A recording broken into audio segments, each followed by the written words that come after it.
Good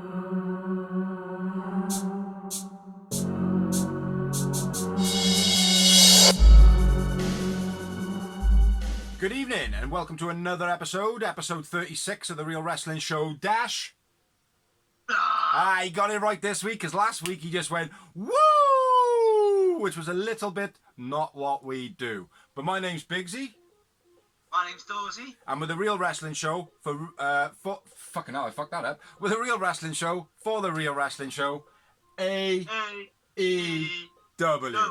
So we have got a little bit of a delay still because we're doing over the internet. So yeah, basically, if you've seen the episode before, you know what goes on. We talk Dynamite, we talk Dark, or the other way round, and then we talk the news.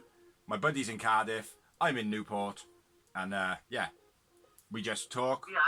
Couple of beers. Real wrestling fans, and this is for real wrestling fans. So we are missing some of our bits that we're doing on a regular basis because what he just did, see that, the drinking thing, we do that when we do this vlog and we smoke as well. So rough around the edges. It is supposed to be like this. It's not like, oh, these guys are shit. That's what we aim. Do you know what I mean? We aim to be shit. no, Yeah. We get each other if we do something wrong underneath the camera, like. But I can't punch him now when he fucks it up. Yeah. So yeah, take it for what it is, and let's get into it. Talking Dark first. 2 episodes this week. Nothing. Not 2 episodes, 2 matches. 2 matches. Sorry, nothing spectacular this week, but I thought the one match was reasonably decent-ish. First off, we had in a 20-minute time limit was Sean Dean versus Jimmy Havoc. Yeah, baby. What do you think? Jimmy Havoc been on a roll lately. He has. The only problem being is they're all jobbers at the moment. Yeah, they are, but he's looking good when he's doing it. Like, He is, yeah. You know the matches are long. Like, people are like, oh, you should be smashing him in 30 seconds. What he's doing is showing his wrestling skills, showing new moves, showing the British style. Well, we said this exactly. We said this last week about like getting him in a headlock, grabbing his arm, grabbing the hair under your arms and pinching your leg or whatever, just that grittiness, like. But in this match, like he worked his arm well, Sean Dean's arm very well in the beginning, kind of holding him down on the mat and everything, like. Before that, shook hands as well, didn't they? Clean, which is right at the beginning, yeah. Like grab him and pull him towards him and clothesline him, or grab him, bite their fingers or something. Yeah, right at the beginning. He shook his hand clean this time. Yeah. I did like when he was working him on the ground, how he stuck his fist in his shoulder. Yeah. He stuck it like to manipulate that. Again, something unique. You don't see everyone doing it, Very British. Yeah. British style. Yeah, very cool little touch to the match, like for Jimmy Hammer. Next note I got then is he offers the handshake again, gives him a clean handshake in the middle of the match, and then gives him the old cheap shot. Yeah. And again where they had the clean handshake, then that part in it again, it shows that psychology that they build in their matches, even if it is a jobber. Yeah. I did feel like Sean looked very green in this, so. Well, he is. No, I know, but you don't always expect them to look or act or perform green. Do you know what I mean? Like, they're green, but you want to see the best out of them. You don't want to be seeing like, oh, I seen he struggled there. I seen he made a mistake there. Oh, that was a bit, you know what I mean? If you, we do it to every wrestler, mate. It could be Dustin, it could be Cody, it could be Sean Spears, it could be anybody. But just saw it, Baker. Yeah, it could be, and we do criticize it, but like, when you're getting like 3 mistakes in a match or 3 or 4 mistakes in a match, it's like, come on, man. That you can't say that's not showing that you're green, especially if you are a jobber. I'm not saying that it's not showing you green, but I'm just saying they are green. They've been. I know they are. But some people would say that Britt Baker's green. Yeah, well, that's what I'm saying. But the thing is, she still is. She is green. Yeah, but she doesn't look green. Yeah, this is the first time she's been on big time TV. It doesn't make a difference. It's only less than a year. You don't get what I'm on about. No, I do get what you're on about. Sorry, Mr. Dawes. Sorry for saying I do get what you're on about because we've. Well, I'm not picking on Britt Baker, but we have put Britt Baker, one of those people we've picked on a lot, like during matches. Yeah. And say, like, oh, she did this wrong, she's not doing that right, blah, blah, blah. Of course. But it's like, this guy's a jobber. I know what you're saying. You're saying he looks like proper green, like you can tell he's an amateur, basically. He looks nervous, he looks scared, he looks, you know what I mean? So if you knew what I meant, why'd you argue for, you pillock? Bell end. said, I didn't know what you mean, so I explained that I knew what you meant. Like, no, I was messing around anyway. During the middle of the match, where I'm referring to him being a little bit poor, is he had his like run of 3 moves. I can't remember exactly what they are, but that was the moment for me. It was like, right, you didn't do that first one right, you didn't do the second one right, you didn't get the third one looking good either. Do you know what I mean? Like, so that's where I wrote my. But most of the match, most of it, he was taking falls okay. You know, but at that point then, it was just like, right, okay, it's showing how green you are. You know what I mean? Yeah. And then I got the finish. Yeah, same as me. Which was the Havoc Fisherman's DDT. Which I wrote. Well, I like the way he pulls him up the clothesline first. Yeah. I love it when they do that. They clothesline him, keep all of them, bring him back up, boom, clothesline, and then into his finish. I did write DDT looks easy but brutal. It looks like such an easy move, and it's like, oh, that wouldn't hurt, like. But then when you see him hitting the floor, it's like, oh, yeah, that probably would hurt a bit. You know what I mean?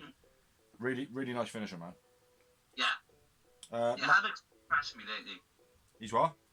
Impressive. Havoc's lately. Yeah. Impressing if you missed that twice, because I talked over him. Havoc man of the match. Yeah, man. Agreed. And I had a surprising 2 moments.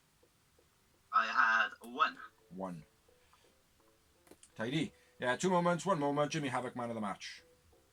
Yeah, man. Second match. We had a 20-minute time limit. 20-minute time limit. Yeah. With Musa and Lee Johnson versus the Best Friends. Musa making his it says making his dark debut. Okay. But he's making his debut. Because he hasn't been on Dark or Dynamite, so it is technically right that it's saying that it's his Dark debut, but it is his debut fully. So I think so, yeah. I don't remember hearing of him before or seeing him. Yeah. Yeah, what did you think of the match? Like, you know, it was decent. It was a good match. This is the one that I thought, all right, this wasn't too bad. Like, you know, they drew it out a little bit. It didn't seem as though like, oh right, it's a squash match. There was a bit of back and forth. Not really keen on Musa. Wasn't keen on him at all. I felt like again he looked very green. But I got a big elbow from. His first outing though. What's that? It was his first outing though. Again, mate, you can't be judged too hard on this one. Like, do you know what I mean? Like Lee Johnson, he's wrestled a few times now. You know, that's Sean Dean. He's wrestled once or twice, but you know. But anyway, my notes on a match: big elbow from Trent, then a huge chop in the corner, which got a moment for me. Yeah. That was at the first note of my match, and it was probably a couple of minutes in. That was, but it certainly didn't start off with much energy. No. Nice pick up into drop kick by Chuck. Yeah. Nice inside out Chucky T clothesline. Yeah. Nice belly to belly into the bottom turnbuckle into the opponent. Where was I? I might have gone a bit far now, so if I have. Is that past Trent doing the suplex off the ropes or doing the brain? Well, it was like a Northern Lights brainbuster type thing off the ropes, very similar to the Deathly Hallows. No, it was just after that, I think. Yeah, what did you make of that? Because I honestly think, right, that is just like a Deathly Hallows, but a bit better, a little bit better because it's obviously the brainbuster type of it. Yeah. Nice. Oh, the nice rolling drop kick. That's what you were on about, I think, wasn't it? Yeah. I got a poor bit running around Chuck from Lee Johnson when he he ran around. Yeah, he did. He looked like a deer in headlights, didn't he? He was like, oh shit. Yeah. Glad you noticed that one as well. Bit of a weak drop kick from Lee then. Now I say it's weak, right, because it didn't look right, and I want to run this by you, right. When he did it, it almost looked like he jumped up flat, and then dropped his foot down to kick him. Yeah. So it wasn't like a drop kick. It was almost like sort of like a mid-air weird Pele kick, but without the backflip. So he was up, but then he contorted his body to kick him rather than kicking him and then moving his body. Do you know what I mean? Yeah. So I don't know. Like he kind of like he was gonna like try and run up him, but he didn't. Yeah. Yeah, and it's like, his legs failed, and his leg is now on his shoulder. Oh, he must have kicked him. So, do you know what I mean? Yeah. So, yeah, that was a bit, I put a weak drop kick on that, because I wasn't too sure, like. Beastie Spear on the outside from Lee. To Leaf, sorry, from Trent. That was quite beastie. Almost didn't get caught by the camera.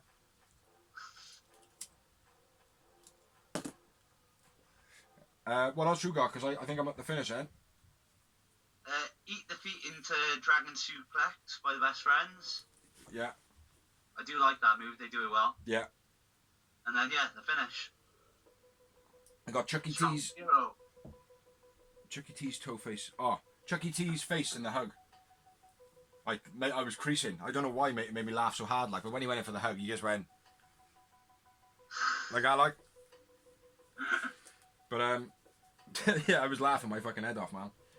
But yeah, I can never remember what their double team is called. But Best Friends hit them with a double team, which is called Strong Zero. Strong Zero, for the finish of the match.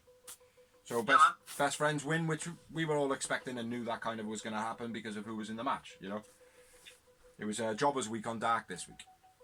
So my man of the match was Trent Beretta. Well, I went with Chuck E. T. Chuck. And I had 2 moments again. I had one again. Uno momento. Yeah, one a brilliant show, but like I said, the one match was pretty good. Probably very short this week, only 17 minutes, 18 minutes. Yeah. As to be expected though, again, with don't know if we mentioned this, but we're still in lockdown, in the coronavirus, COVID-19, whatever you want to call it. I call it bullshit, really, but there we are. So, yeah, that was Dark. Moving on to Dynamite. AEW Dynamite. Yeah, boy. Started off, Darby's face was to start the show. Yeah. Darby promo, what do you make of that? It was kind of a recap of him and Cody, wasn't it? As well, like, it wasn't just Darby Allin, but...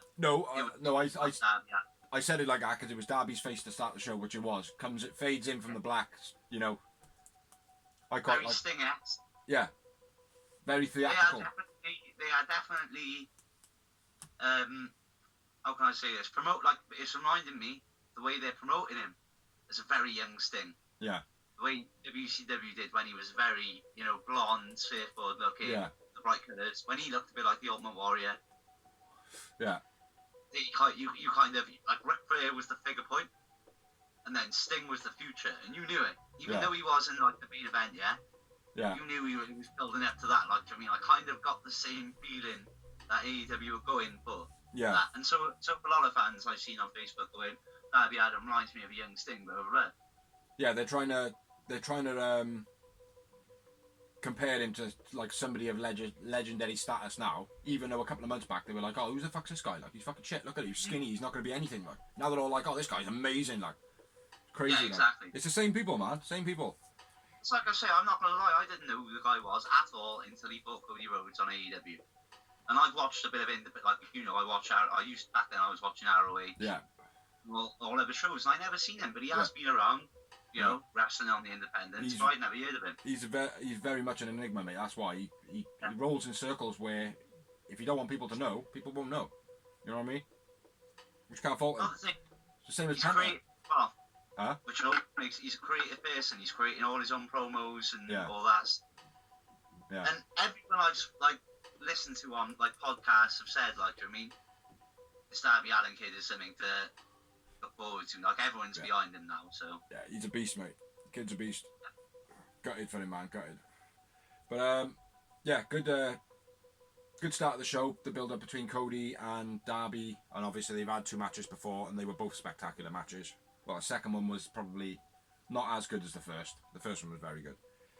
Yeah, the second one wasn't on pay-per-view, though, was it? So no, exactly. Then we moved on to a list of the matches for the night. And then I didn't write that down. No. Well, we're going to just talk them anyway, aren't we? So then we had the tail of the tape.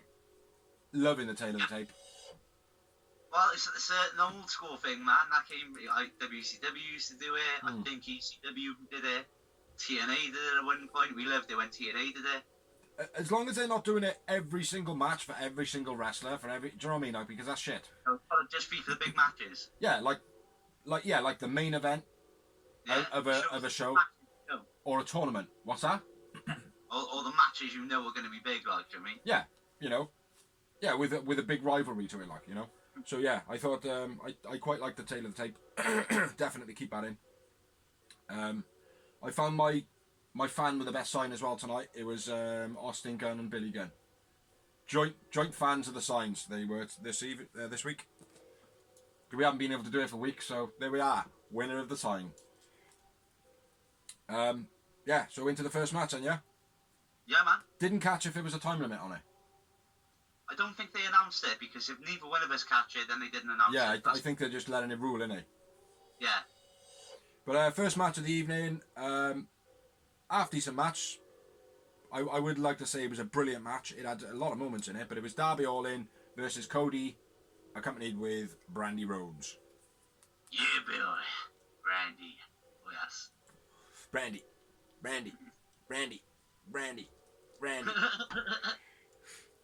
Semi-finals, TNT title tournament. Yep.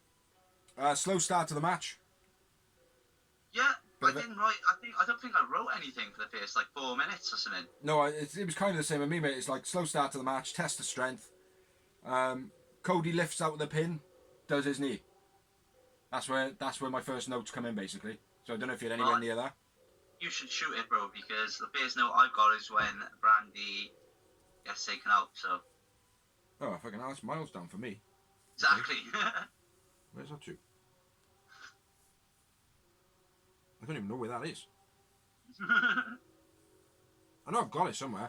Well, anyway. You get to it. Yeah, I'll do it anyway. But yeah. Cody obviously feigns the knee injury, coming up, lifting out the pin. Darby then takes advantage of it, going for the chop. Early psychology. Darby into Brandy into the rails. I was looking all down my list. It was the next fucking note. That's miles down, bro. Belfry.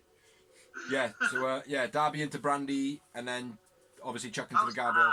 She took a hard hit on that. She did, man. He did it well, I think. Yeah, it looked superb. It did look like a car crash, like it was supposed to. But Cody obviously gave him a receipt via a big boot. Yeah. Which was a nice big boot, actually. I think he sold that well. Yeah. And then some big knees in the ring from Cody to Darby. Again, it was kind of the repercussion of it and his missus. Yeah, Billy Gunn took Brandy to the backstage while this was all happening. I didn't catch that. Yeah, Billy Gunn took the backstage. That must have been when Cody had Darby in the surfboard. Yeah. Yeah. Yeah, because I think that might be my neck. Yeah, bow and arrow. Yeah. Bow and arrow submission. Yeah. He applied quite a lot of leg submissions in this match, Cody. Again. Notice Cody is very much trying to do NWA style wrestling. And when I mean that, old school, bringing back the old school moves. And I love that because a lot of people are forgetting those basic moves that made us fall in love with wrestling. Right, like when something becomes so old, you forget about it, it's new again. Yeah. Do you know what I mean? It's like retro, it comes back around. Yeah, definitely, mate. There's a few wrestlers doing it. Cody's utilising it. Yeah. The only problem is, man, I don't know. I touched on it last week. I think Cody's gimmick character, whichever angle he's going at the moment, it's not quite right, man. He needs something. I think he's conflicted between being the wrestler and the businessman. I think that's the problem. I don't know if he knows. Being convicted too. Yeah. I don't think he knows where to stop the power, does he? He doesn't know where the power shouldn't be on screen. Yeah. Yeah. That's what I think. He doesn't want to be Triple H, basically. That's his biggest fear, I think. Yeah. Well, something's not right. I think, to be honest, I think he might need to turn heel. I think turning heel might do him good. Because he's knocking Kip for going, oh, well, look at him being cocky when he was commentating. Look at Kip stopping halfway through a match to kiss his missus, and then the next thing you know, Cody does exactly the same thing. You know? Yeah. He's saying, oh, we shouldn't be doing that, and then doing a lot of the underhand tactics. Commentator is Jericho. Huh? He's definitely not as good on commentary as Jericho is. No, he's not. He seems very self. You know what I mean? He seems a little bit placid on commentary sometimes. Yeah. But again, I wasn't feeling him too well in this. Next bit of notes, Cody sets up for the Destroyer. Terrible. He knelt, the guy, Darby. Front suplexed him onto the top ropes first. I do love that. It's never old school move. Oh yeah, yeah. That was good. Yeah, that was good. I didn't think it was worthy of noting. No, my bad. Cody set up for the Destroyer though, man. Darby hit him twice, and then he was like, "Oh," and then like he kind of watched him, and then knelt down. It was like, "Oh, come on." Do you know what I mean? Like, if you're getting punched, man, get down. At least get down early and hold your face so you're not looking. The move doesn't need you to look at it. Yeah. Do you know, they literally jump on your back and flip you over. It's not. Do you know what I mean? But he was like, it was like. On that note, though, it was a sick Canadian Destroyer. It was, but the setup for it, Cody setting himself in the position for it was terrible. Terrible. It's like we won't say about moves being used too much and Canadian Destroyer being one of them. When I think Darby Allin should be allowed to use it all the time. Only because he's variated it. Mm-hmm. He variated it. He kind of jumps on their back and then gets that spring with it. Do you know what I mean? He gets that momentum. The same as when he does that flip over stunner. When he goes and he bounces and then comes up off that spring. You know? Yeah. So yeah, I definitely agree with you on that. Where we at? Nice submission from Darby. That it was like kind of it was a bit where it looked like Cody messed up one move. And well, both of them looked as though they messed up a move, and then Darby got him in like kind of a sharpshooter type submission move. Yeah. Where he jumped over and grabbed hold of his legs, and he he had him there, and then he grabbed his leg and jammed his leg on the mat. All that looked very improvised, but I loved that submission from him, man. I think there was, I think one of them dropped the ball on that, you know. Yeah. And then my next note is wrestling, didn't it? Say again. It looked very amateur wrestling. It did look, yeah, but like we've said before, a wrestler can't just go, "Oh shit, man, I've messed up." He improvised, you know. If you see that, they more like Cody going. Exactly. Exactly. So you know, I think Darby gets points there all day long. Like. Next note I got is Britt Baker hitting him with a shoe. Yeah. So if you want to, which didn't really make sense to me. Well, the match I just felt like it was just thrown in there to get Britt Baker on TV. Or maybe it's to start something with Britt and Cody. Maybe. Not Cody. Britt and Brandy. Sorry, not Cody. Yeah, hopefully, because otherwise it just didn't make no sense because they're both good. They're both baby faces. Yeah. So, to me, it just didn't make any sense psychologically. Oh, Britt's actually getting both. Britt's not a baby face. Huh? Britt's not a baby face. No, she's not, but Darby Allin and Cody are. Yeah, so she hit Cody. Yeah, but they're both baby faces. Yeah, but it don't make a difference. That's what I'm saying. But it might have been to set a rivalry between Brandy and Britt. That's what I said. Hopefully, yes. Otherwise, it makes no sense. Sorry, it must have cut out when you said that. The only way it would make sense otherwise for me is if she hit both of them because they're both baby faces. I mean, she shouldn't have a favourite to win. So what you're saying is, as the interference in the match, there was no need for the interference for them competitors. Yeah, I get what you mean. Like, go on. Just felt like it was just a reason to get Britt Baker over more as a heel. They're just not meant to be in the match. It's just. Well, to be honest, mate, I was writing something, and as I looked up, I just seen Cody on the floor, and they're putting a shoe back on, like, do you know what I mean? But it looked like they bumped their heads before the double clothesline. They kind of ran into each other, and Darby certainly looked like he maybe clocked him on a chin or something, like. But the double clothesline was brilliant, executed brilliantly well. And then they went into, if I'm correct, I think it went into the throwaway vertical suplex into the Zaxter kick. The what? The throwaway vertical suplex, where you had in the vertical suplex and you just threw him. Yeah, into... And then the disaster kick. Ah, right. Yeah, whoever was commentating, I can't remember, Jericho, I think. Enziguri from... Yeah. But yeah, connected very well, man. Yeah. Yeah, I looked sick. Didn't look as though there was any waiting around or nothing. Like, Darby walked straight into it, you know what I mean? That's never one of those moves, it depends on the opponent Cody has. I mean, some people they kind of get it too early and they're like, oh. I think some people also are a bit safe with some of the moves. Mm-hmm. You know, I think they preempt stuff because they may be a little bit scared of how hard they might hurt. You know what I mean? Like, and that comes over time, I suppose. Like, do you know what I mean? Like, yeah. You know. Cody tried the cheeky pin. No. Yeah. Yeah, Cody tried the cheeky pin and Darby hit him with the crossroads. Yeah, yeah. Bit of an awkward looking crossroads, that one. It was, but effective. So you kicked 2 on that. Yeah. And then I'm thinking the next thing, I don't know if you've got any notes, but it was a figure 4 from Darby. Yeah. Exactly my next note. There was one before, he kind of got him in, it wasn't a figure 4, but it was a kind of a leg lock. It was terrible. Whatever it was that he did early in the match, that one was terrible, man. But yeah, the figure 4 from Darby this time is sick. Like that. Brandy comes back out at that point. Yeah, with a bottle of water. Yeah.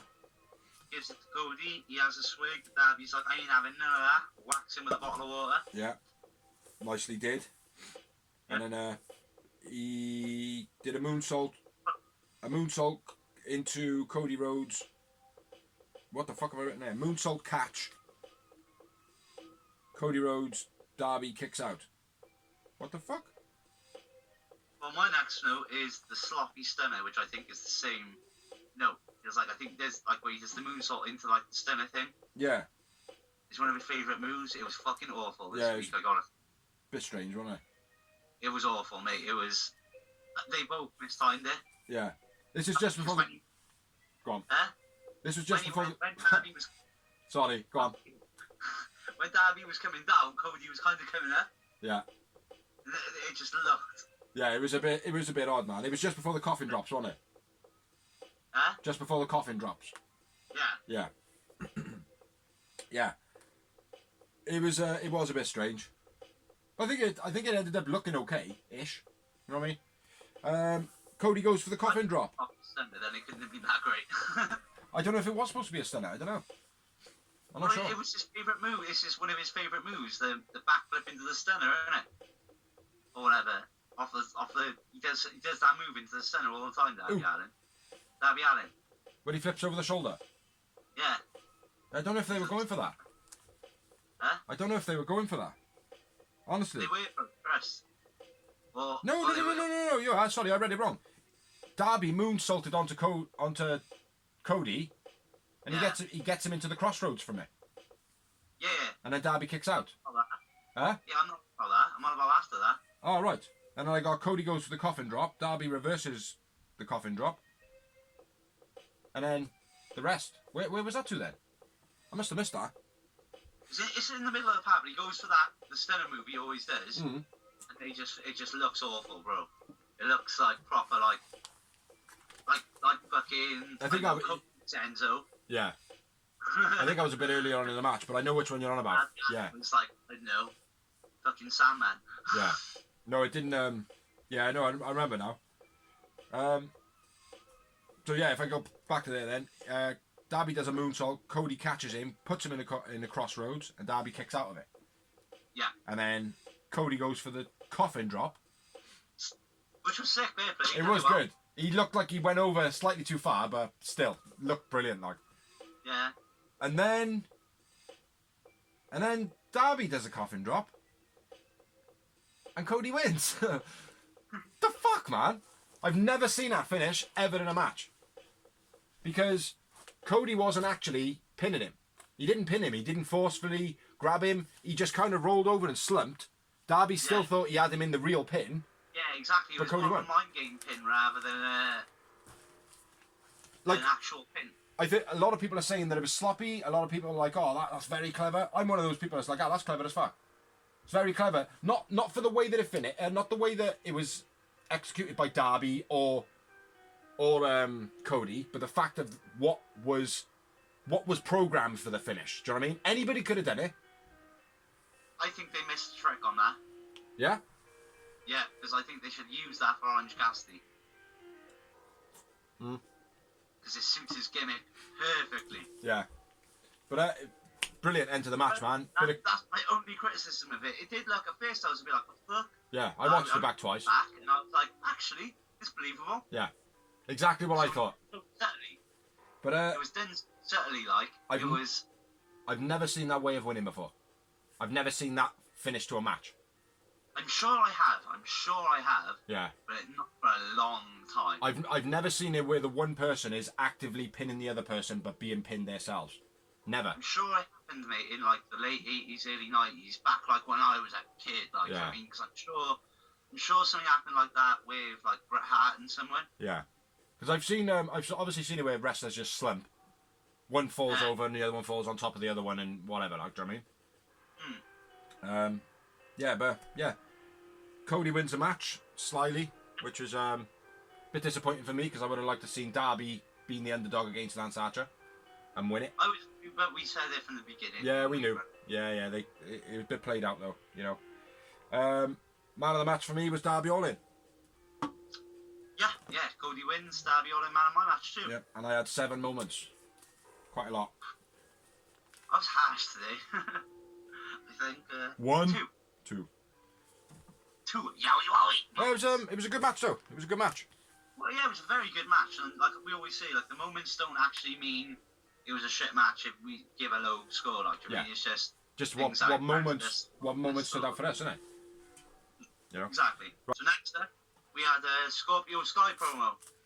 Scorpio Sky, which was part 2 of last week's To Be Continued. Yeah. What did you make of it? I thought it was good. I thought it was very honest because, like, when he said, like, I mean, I can imagine when he said, like, you know, Kaz and Daniels have been together for years. They're established. I didn't want to be this young guy coming in and just being the extra. Yeah. And the thing is, it's very brave to do that on his part, like, I mean, I think, because it would be daunting to do that, like, I mean, imagine being in those shoes. Yeah. But, honest to God, though, I couldn't see anybody else being there now. No, exactly. I couldn't see Daniels and Kazarian not with Scorpio Sky, like, they all suit, do you know what I mean? Where's the link, like, do you know what I mean? Yeah. Now they're like the NWO, you see Nash, Cole and Hogan.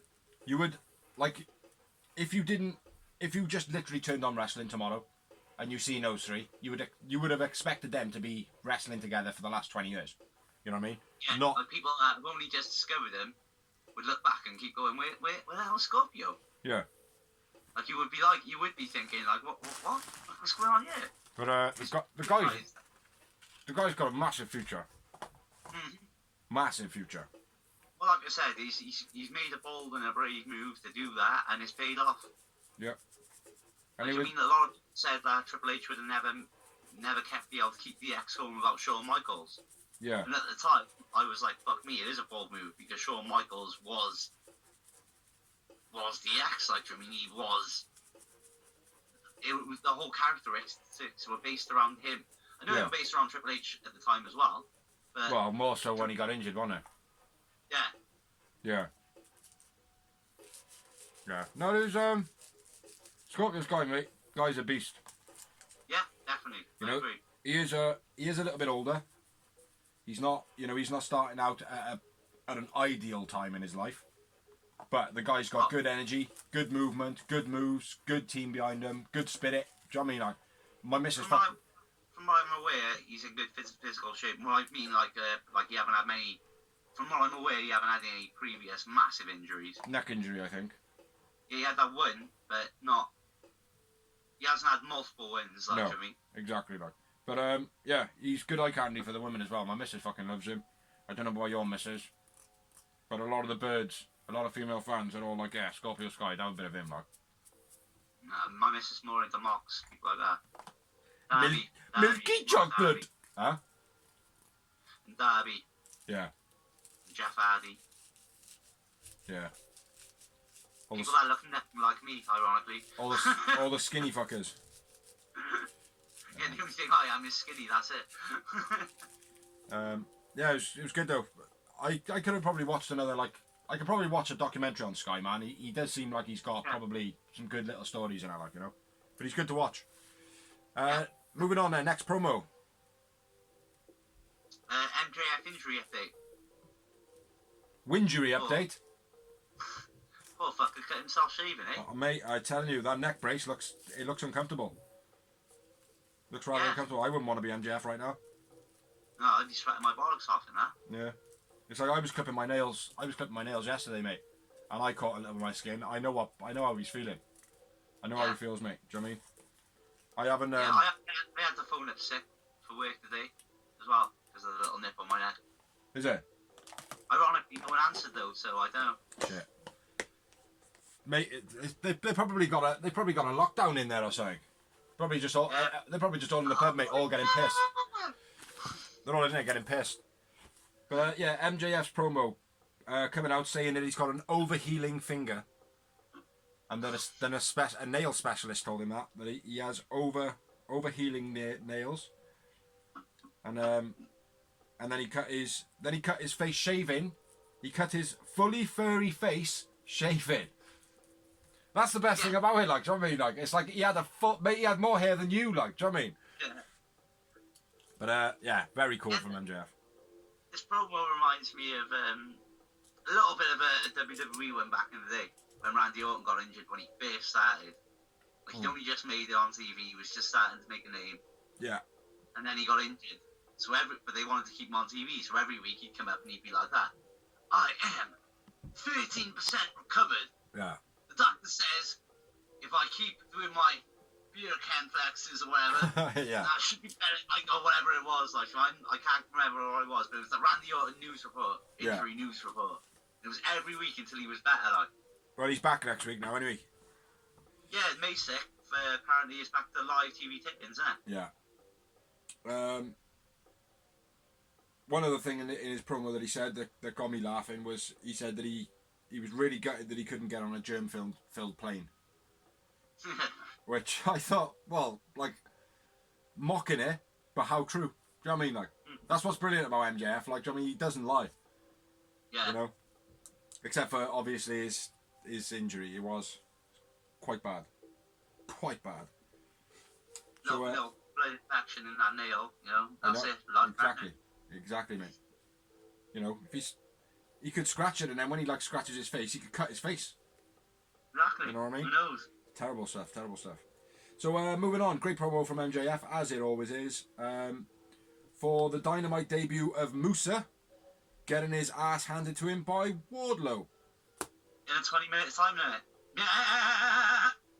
Yeah. Like, we need 20 minutes for that. Yeah, I actually thought it might have been better with a 20-second time limit. There we are. Match starts off. Giant, clothesline. Chokeslam. Giant chokeslam, mate. That was a beast. Yeah. I don't care if it was done to a jobber. That was a beast. Yeah. Musa got a springboard kick in. That was the Musa terrible handspring dropkick. Yeah, it was shit. It was It was a sight, wasn't it? Yes. Yeah. It was almost like when he did the move, like he forgot, he didn't have enough room to straighten his legs. So he kind of just jumped into Wardlow and fell off. You know what I mean? It felt like some kind of riser, bro. And then he dropped him. He just like, wow. My next note though was knee to face. Goozle, knee to face. Knee to face. Fuck me, that looked like it connected, mate. Yeah, that was a moment for me. Let me read my actual note that I wrote down. Knee to Musa's face in a corner. Fuck me. And that's what I said when I watched it, mate, as well. Fuck me. Yeah. And then let me finish. The finish of the match was the F10. And I mean it. I found some research that the F10 is actually a fucking aeroplane. So yeah, the F10, it's all good by me because it actually means something. So I do apologise. Aeroplane, didn't I? Fuck you, you would agree with me, you prick. Yeah, so I do apologise. Do apologise to everybody. Huh? Didn't do the research. No, I know. But good name for a move, that is, you know? Good name. But yeah, so it was the F10 finish or the super F5, super throwaway F5. British document. Yeah, Wardlow won the match. Wardlow man of the match. Snap. Yeah. And I had two moments. One moment. Chokeslam and a knee to face. That's what I had. And then we had a promo. Which was a bubbly bunch in the Manitoba Melee. Which I thought was very fucking cool. Very fucking cool. Yeah, it's a lot better than everything else they're doing on TikTok. Yeah. Ah! That was shit. That was shit. That was terrible. Yeah, I'll try and do an edit on that. Sorry. Probably not, though. Probably not. Yeah, it was a good promo, though. They were basically all punching into the cameras, and then the next person would react like they'd been kicked in the face, and then the next person would, and so on. And we had lots of people in it. Yeah, the Inner Circle. Virgil. I can't remember his name. Lanny Poffo. Yeah. Cheddar, Silent Bob and Silent J. Bob Judd, them two guys. I don't know who they are. Well, I do of them, but not really. Yeah. Who else? Quite a few. And then Vicky Guerrero finished it. Yeah. Someone got tased in the middle of it, man. It was good. I was laughing, you know. Yeah. Nothing spectacular, but yeah, it was good. Good little segment. And then there was nothing again, was there? They just not really much. Next match, eh? Yeah. Which is the one that's been built up for the last couple of weeks. It's the storyline that has come out of nowhere, and it's got a lot of hype behind it. Like, I think. Yeah. Yes. Done well. Hmm. Coming out of nowhere.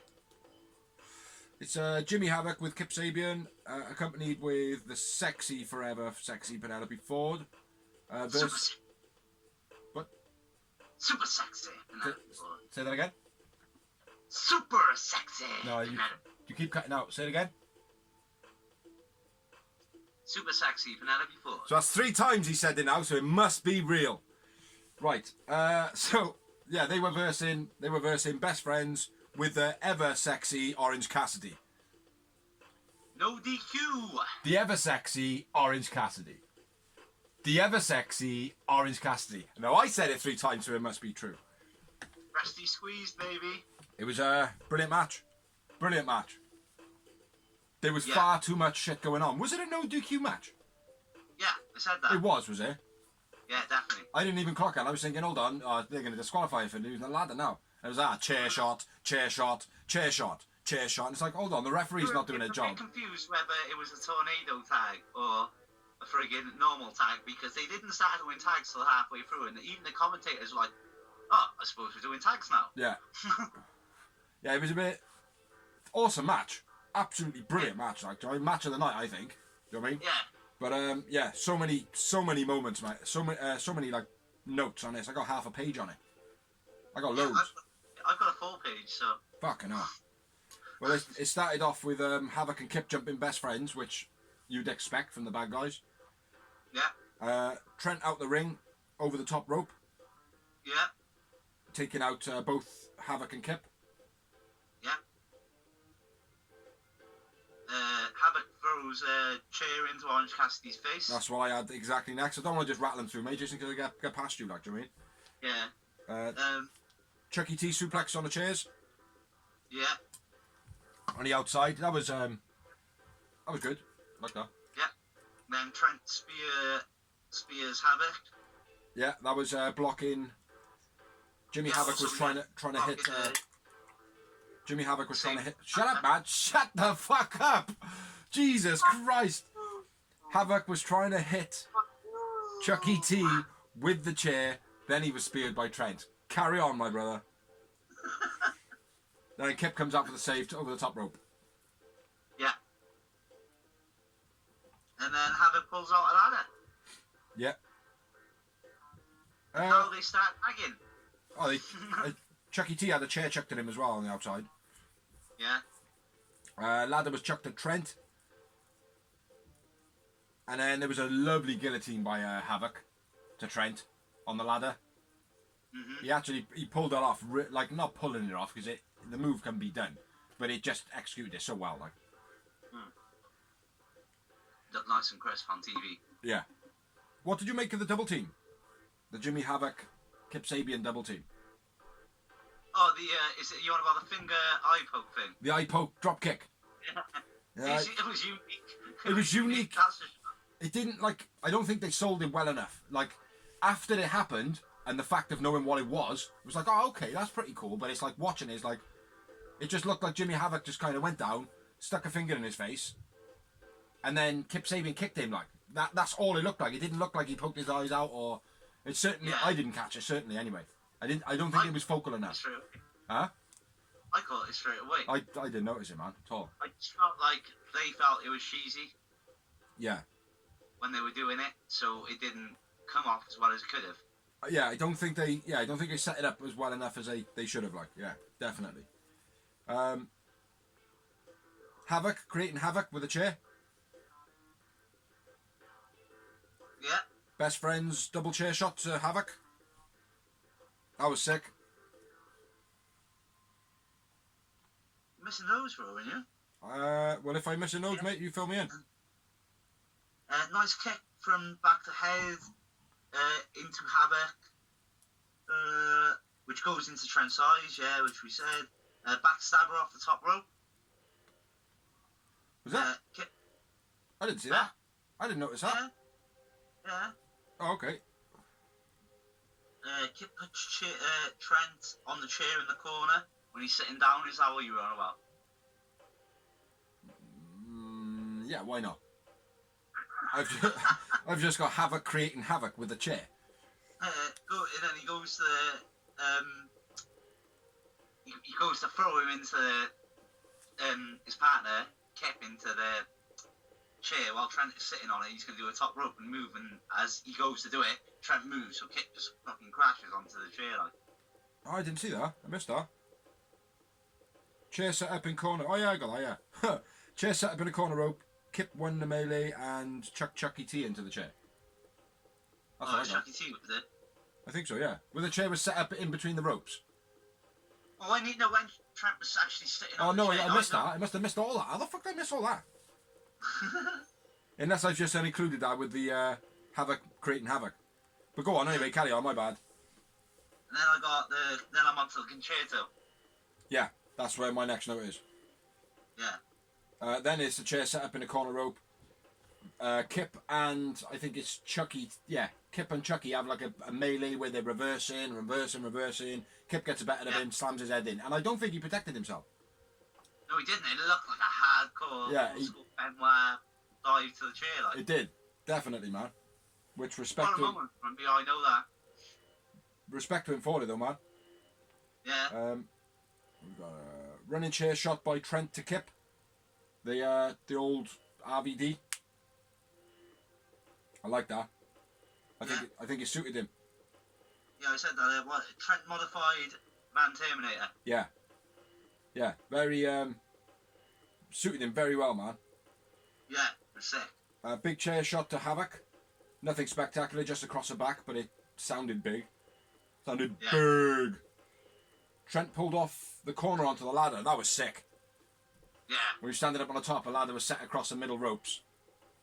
And you come down on our man, do you know what I mean? Like, probably didn't hurt too much, but looked wicked. It was a stiff ladder though, wasn't it? Yeah, same one as that, what's his name, bounced off? Sammy G. Yeah. Yeah. Good, man. Nice little spot in the match.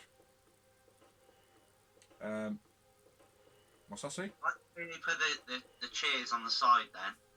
Yeah. Sat and then put them on the side. That was sick, bro. Yeah, the only problem is, though, it was in the middle of a fucking replay. Yeah, I know. It's like, he did like a scoop slam onto it, and then when Kip come off the top, it went up into screen, man. You could hardly see it, like, when he jumped on him. No, sorry, when Havoc chucked him on it, it was in screen. You've seen the Kip jump. My bad. Yeah. But yeah, they gotta stop doing that. But you know, it is a skeleton crew, so we can't really diss it. Power slam to Havoc on upside down chair. That was quite beast. That was sick, bro. Yeah. Pile driver to the chair from Chucky to Kip. Yeah. That was sick as well. And then and then that's where Ford interferes. Yeah, it's the first time she into Ford in this match. I'm into Ford. I'd love to be into Ford. Into Ford. I want to be inside you. It's the first, like, normally she's, like we've said, like, Kip and her spew over all each other's matches. Yeah. It's quite late for her to get involved in this, which I like. I completely kind of forgot she was there. Yeah, it was good for the change. Yeah. Yeah. I think she needs to, like, be a bit more like that. just the sly interference rather than the big interference. Because I know, like, she tried to obviously Hurricanrana missed both of them. Do you know what I mean? But it didn't feel like she impacted it too much. You know what I mean? Yeah, because the match was we were already enthralled in the match. Like I said, you almost forgot she was there. So yeah. Whereas normally you're well aware she's there. Yeah. And then she makes herself she's aware. Yeah, exactly. So. Chucky launched onto the ladder. It's pretty cool. Yeah. Havoc set up to move saved by Orange. Oh, yeah, he goes to get him in a Death Valley driver, and then Orange Cassidy saves him on the edge. Gets the earphone in his face. Yeah, he almost hands him a chair, didn't he, like? Yeah. I have a chair. Jericho's like, he's too lazy to throw it, that's what it is, he's Yeah. too lazy. Yeah. Forward interference again. And then she tries to go for the Hurricanrana. She hits Spear with she hits Kip Sabian with a spear. Which was sick. What's the time? What's the time? 6:15. Oh. Yeah, she hits Kip Sabian with a chair. Sorry, with the spear. Fucking hell, man. My brain has gone fat. Orange off the top onto Kip and Ford after the spear. Yeah. And then was sick, yeah. It was good. I think he caught Ford with his head a little bit, didn't he? Yeah, she took a lot of bumps. Like for what the little bumps she took, they were all sold well and took like a man. And then the sick finish to the match, which was Chucky T's almost kills Havoc. Yeah. With a slam pile driver onto chairs. A running slamming pile driver onto chairs.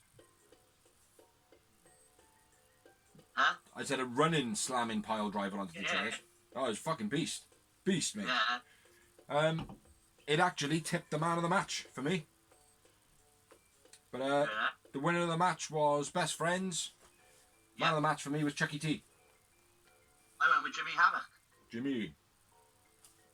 And I had 7 moments. Tell me you got a bigger number than that. Snap. It's got 7. Moments. Fair one. After the match, Best Friends pull out a new pose. The Blue Steel. But yeah, good match, man. Real good match. A bit of everything in it. Say again. Match of the night, Definitely. Yeah. So moving on, we had a short promo saying about the rest of the night, what was to come. Then we had Britt Baker's promo. Yeah. Cool as fuck. Yeah, I thought it was hilarious. Yeah. Then brilliantly. Yeah, especially with having Rebel and calling her Revy or whatever she was calling. Yeah. Revy, come and do my makeup. And Rebel's like, she don't know who she's talking to. Do you know what I mean? My name's Rebel. Cool as fuck, man. Do you know what I mean? Cool as fuck. And hopefully. Revy, you need to do what we discussed. Oh, sorry, madam. But yeah, very cool. And then obviously that's creating a bit of a rivalry. Hopefully, the Rebel might come and do a match here and there, maybe. Nothing too full time, but maybe just for the storylines. You know what I mean? Yeah. And then there was the rule number 2. Not everyone can be a role model. Now I have got a person in mind for this. She actually appeared on our YouTube channel yesterday. Not to be a role model. If any of you haven't seen it, go check out on the YouTube channel, The Real Wrestling Show blog. There's a chick who's crazy. Check her out. In a nice spotty dress. But yeah. It's a referee dress, isn't it? Huh? It's a referee dress, black and white stripes. I have no idea, mate. I've just gone off the top of my head. Was it? Yeah. Oh, okay. What's her name anyway? Any idea? No. Dory. Tidy. Yeah, so check that video out if you haven't seen it. But not a role model, ideally. What was the point she had on the board? Did you write them down?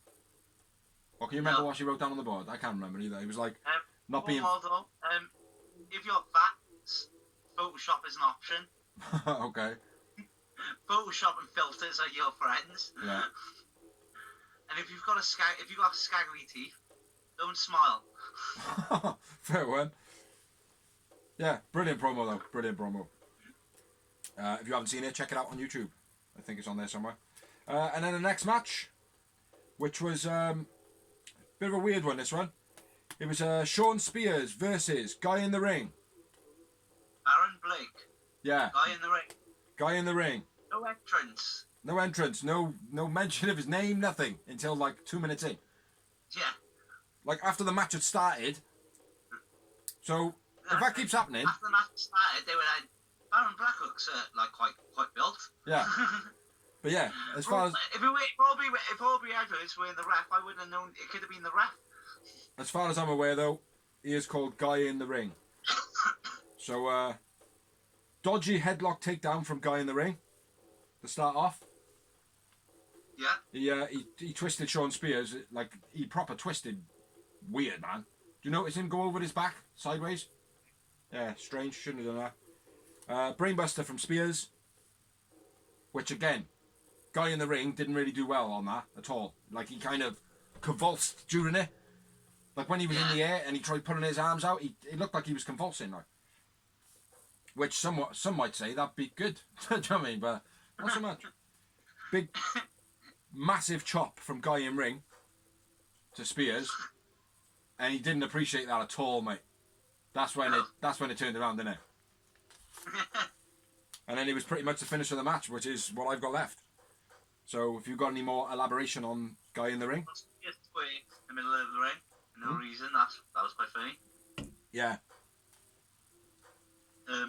If you're nice snap suplex by Spears.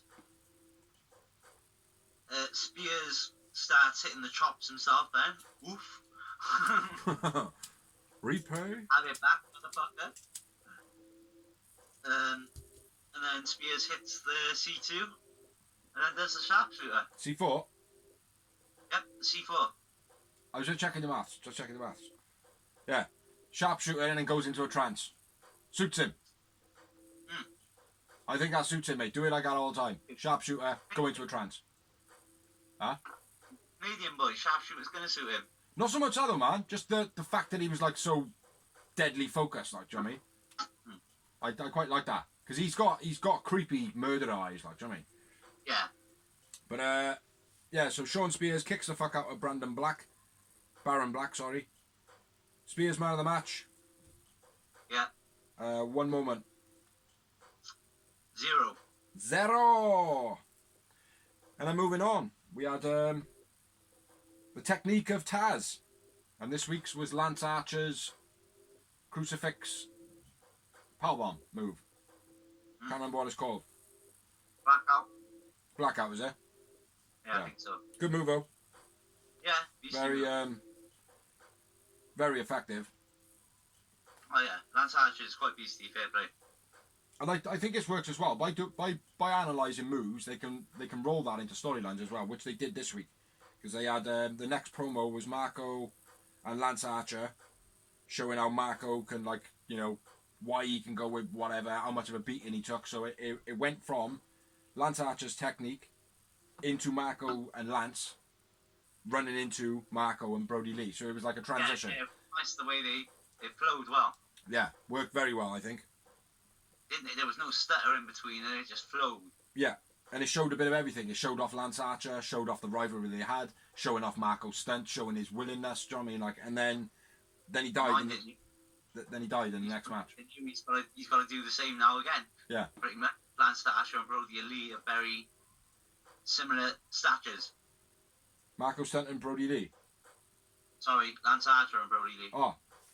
You might have said that, mate. I might have... Anyway. But yeah. Marco has certainly got to show his worth, like. There's not many more people for him to fight that he haven't fought already, so now he's just getting the shit kicked out of him. But the next match was Marco Stunt at 5 foot and a fag butt versus Brody Lee at the same height as God drinks beer. The comparison is fucking unbelievable. Marco Stunt with Marco Stunt on his shoulders still wouldn't be as tall as Brody Lee.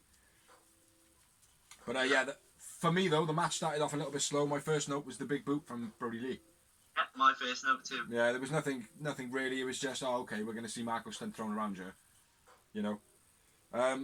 Yeah, big boot. Walks on Marco's head then. Literally walked on his head. Which, again, a guy who's like 300 odd pounds compared to Marco Stunt, who literally weighs the same packet as a bag of sugar.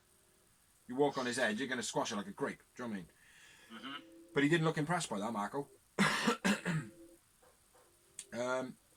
Next note, I got Marco's on the outside being counted out. Well, before that, there was some beastie chops as well by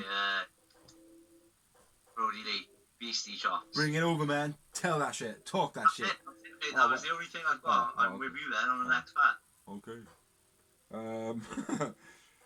Marco Stunt comes off the top, caught in the big boss man slam. Yeah, That was sick. that was beastie. That was sick, mate. And then my very last note. Go on. Before that, it was a nice flip out of the German by Marco. I'll give him Yeah. that. I forgot to write that down, actually. I'm glad you mentioned that. Yeah, that was very cool. And he released it as well. Yeah, that's what I mean. Leading, that was right into that Yeah. finish then with the top rope launch. I mean, that was beast. It was all beast, that part. But my very last word in my notes is fuck. And that was because Marco Stunt was powerbombed by Brody Lee into next week. Yeah. Yeah, fucking hell, that was a beast, mate. That was a Yeah. beast. Like, how he's not going to be injured after all these big matches, mate, I don't know. I don't know who's coming back next week. It's written down. I've written it down, so Yeah. it's the next part, I think, actually. Brody Lee Hopefully, Luchasaurus and I will be back soon, so... Who? Luchasaurus and Jungle Boy. Yeah. So he can be, like, the manager for a couple of weeks, like, just to have a break. Yeah. Who's your man of the match? Brody Lee, bro. Holy shit, me too. 2 moments. 4. Me 4? on this one. Okay, now does. Does he's being generous, then not generous, then generous, then not generous, then generous. Yeah, go on. Brody Lee impressed me in this match. I liked it. Huh? I said Brody Lee impressed me in this match. Yeah, he was good, man. He did show off a lot of presence, like when Marco was out being counted out, and he was standing in the ring with his arms out wide, like, do you know what I mean? Like, that was a good thing to be like, yeah, I'm showing him that bit of respect. He better come back in. But if he does, he's going down. You know? It was kind of that, you know. It was a good work by Brody Lee. But moving on, the next was a promo from Mox, even though before the Taz's Technique they said the Mox was next. But then we had Taz's Technique, another promo, a match, then Mox. Did you notice that? Yeah, I did. I was like, oh yeah, here we go, Mox. Oh, okay. But yeah, do you wanna talk that? Yeah, it was a good promo again. Moxley's doing his thing, being Moxley. Talking about winning the belt and thanking people for staying at home and watching from the houses. Mhm. Saying it won't be long before we're all back together. Yeah. And everyone's thinking, fuck that, mate. Fuck that. I'm off work, man, with 80%. Fuck that. He mocks Hager as well. Just a slight little jab. Wasn't anything major. You know? Yeah. A little bit, but it wasn't like just like, oh yeah, Hager's a prick, and they carrying on. He was, you know, a little segment, but like that. And then says that he'll be live next week. Yeah. And then the most important thing, we're all in a pandemic, guys. We'll all be back. Don't forget to call your grandmother. Which, again, from an hard ass like him, like, do you know what I mean? Yeah. Very funny. Very funny shit. He's cool as fuck, obviously. Yeah. He is. And then we had a list of next week's matches. As you're going to rattle away. Yeah, MJF returns next week. Yeah. From his, like, threatening throat slice. From his winjuries. Yeah. He almost had his throat cut when he cut a hair. Almost lost his life when he had a bit of a cut nail or whatever. Yeah. Then we got Mox versus Kaz, which I'm quite intrigued by. Yeah. Don't know why, but it'll be cool. Be a good match. Yeah. Definitely.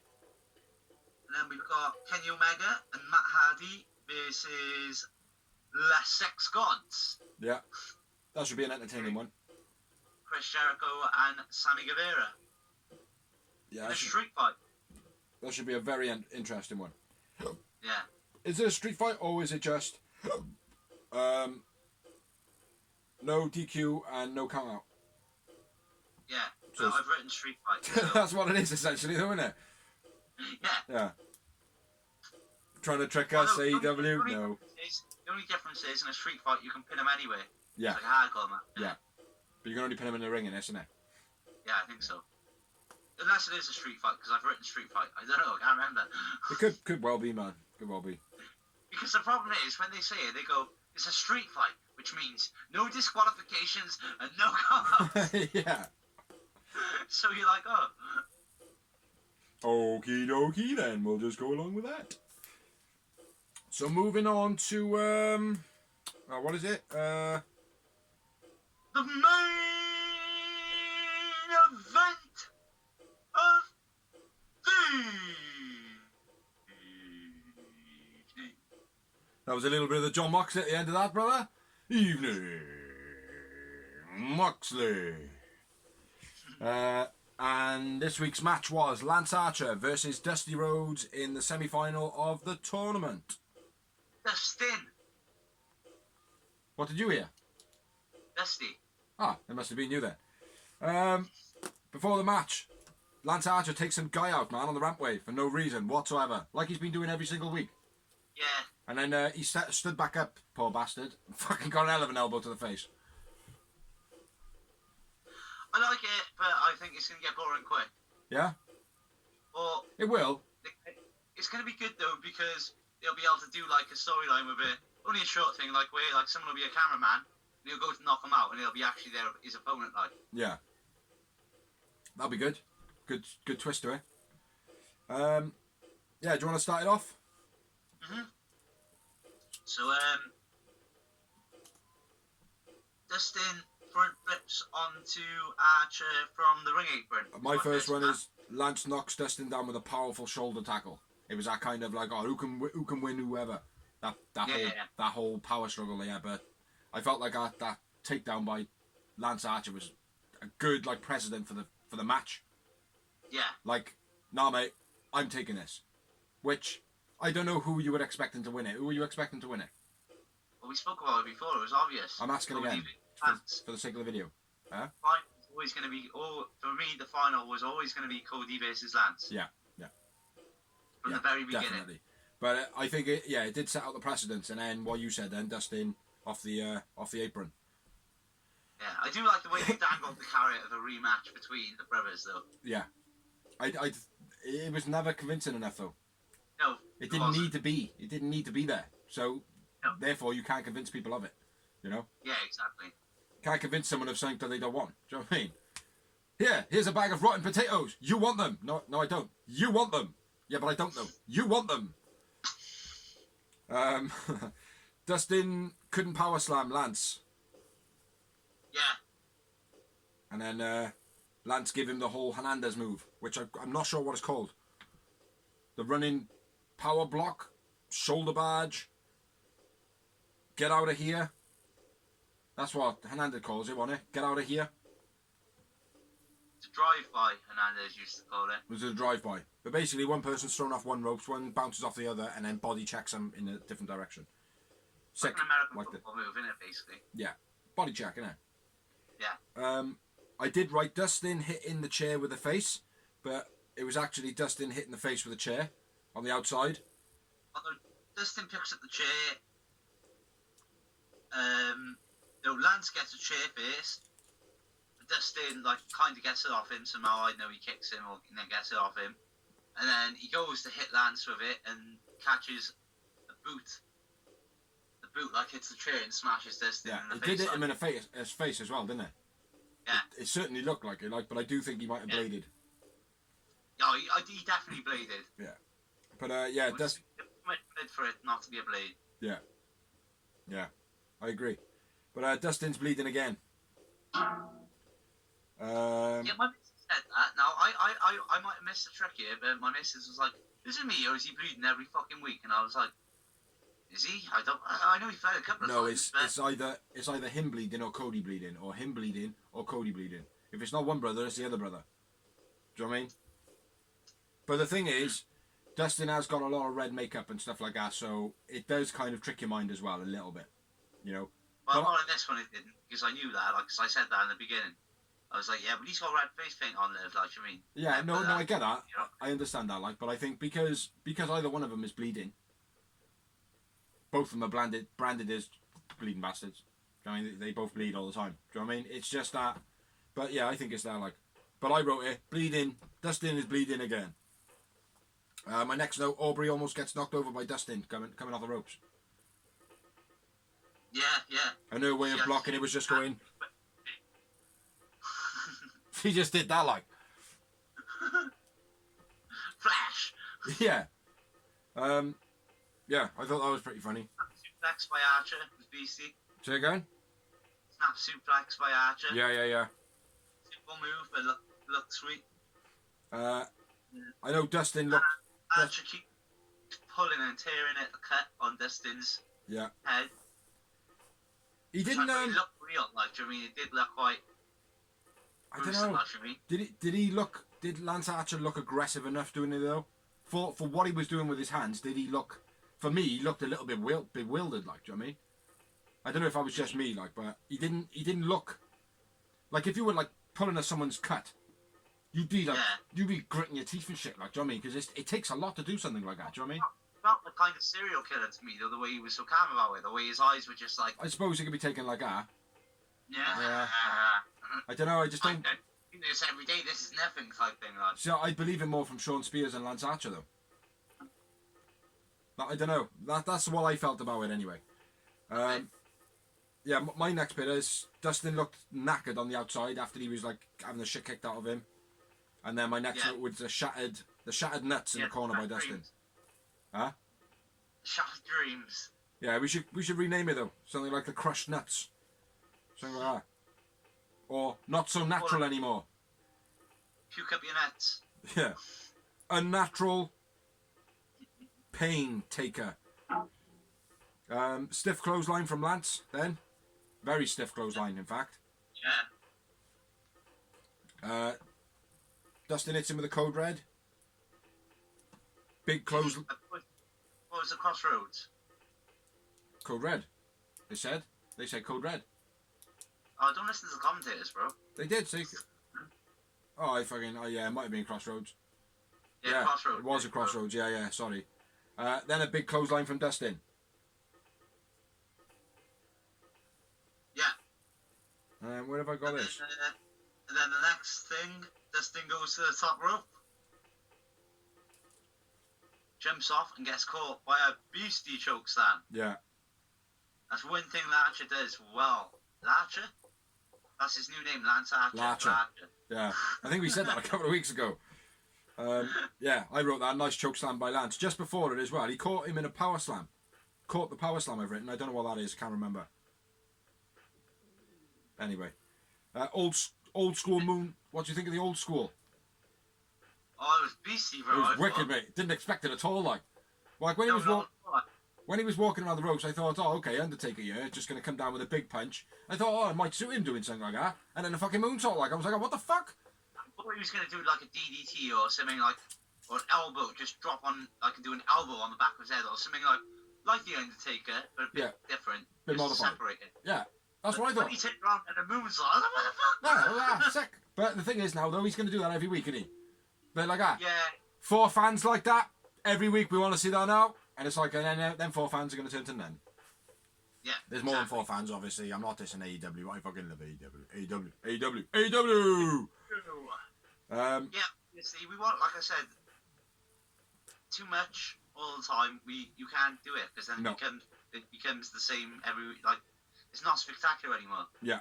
It blends all the styles into one as well, which then just you can't. It doesn't make anything memorable. It doesn't make anybody memorable. It just makes. It's like because we're on Lance Archer. I'll go to this because it's kind of related. Off the cuff, I listened to a Stone Cold podcast interviewing Jake the Snake. Yeah. Well worth a listen to. It's like one thing he mentioned to me, like psychology stuff. Like he was going on about this, like people doing this. He was like super kicks. Like that used to be Shawn Michaels' finishing move. Yeah. Yeah, exactly. Now every other motherfucker does it and kicks out of it left and right. Like, I mean, it doesn't matter how good your super kick is, you ain't gonna pin no one unless you're Shawn Michaels. Well, look at the Young Bucks, mate. They've got moves called the Super Kick Party, and it still doesn't get the job done when a super kick would have got the job done. It's why people are getting fed up with the Bucks, mate, because it's like, oh, well, super kick. Like, one thing he said to me, which is so basic, he was like, I was watching a match the other day, I'm not going to say who it was or whatever, but the babyface grabbed the bottom rope for a rope break 3 times during the match. Yeah. He was like, that killed it for me, because a babyface is supposed to do everything they can, no matter what, to not tap out, but not go for the rope as well. You try everything you can do to get out of a match. Like Bret Hart used to do. Yeah. Yeah. It's to try and get out of it before you, the bottom, the rope break is the last thing you do. Like, yeah. That's when the fans are begging you to grab the bottom rope. That's when you grab the bottom rope. Yeah. You know what I mean? Again, it's the psychology, isn't it?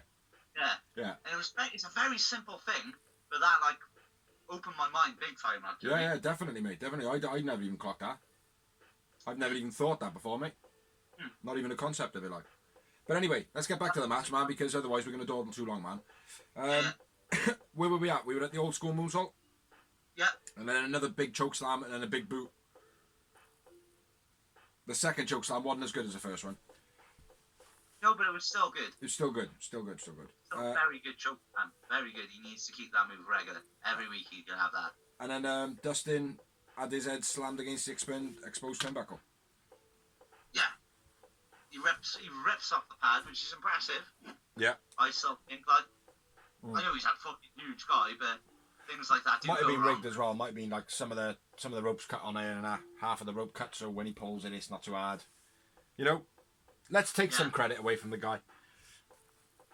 Yeah. He's like, nope, not having it. I don't believe it. Sorry. Fuck him.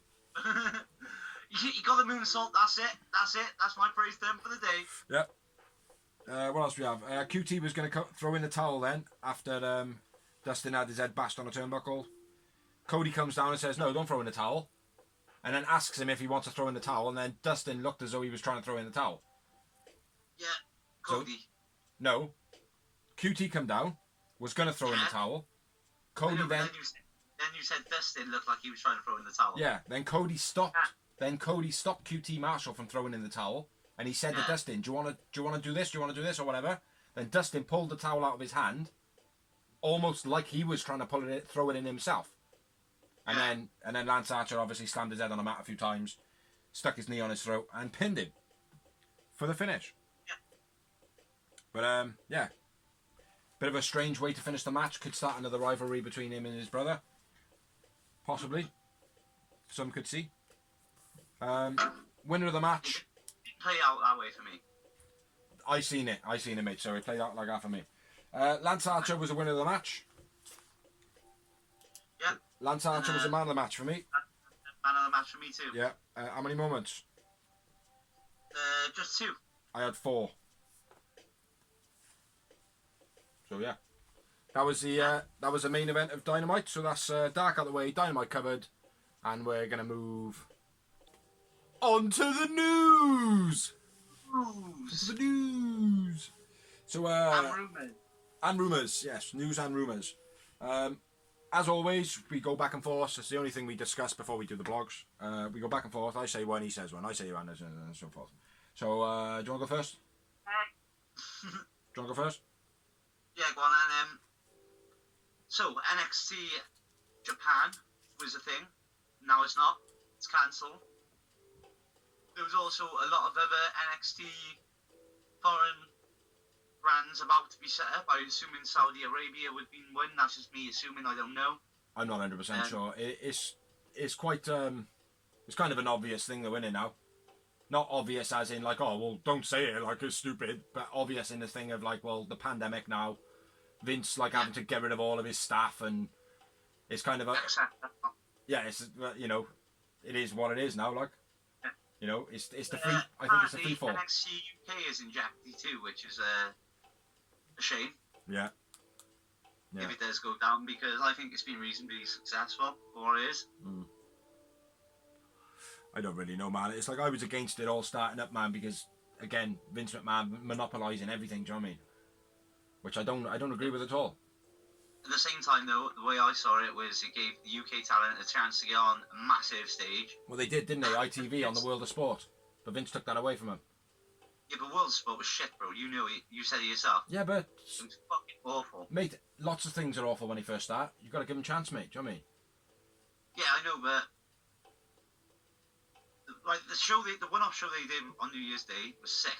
Yeah. That was a proper wrestling show. Yeah. And then the whole 2 series they did 2 series, don't forget. It wasn't just 1 series. Yeah. It was fucking shit. Yeah. I know, the one was alright. 1 series was alright. Yeah, it was alright. Well, nothing spectacular, mate, but again, things need to build, like, do you know what I mean? When you have got, but hold on, what you got to remember as well, when you have got another company at the same time that you're trying to get these talents and they're going, no, you can't go and work for them, because if you work for them, you're never going to work for me. You can't, he just took the talent, mate, he monopolised it. It was a giant ball from the beginning, bro, because they were meant to be in partnership with TNA, and then TNA got sold, so the whole thing was a ball. It was a disaster. So let's move on from that. But anyway, at the end of the day, NXT UK might be going. Yeah. Is the end story. Yeah.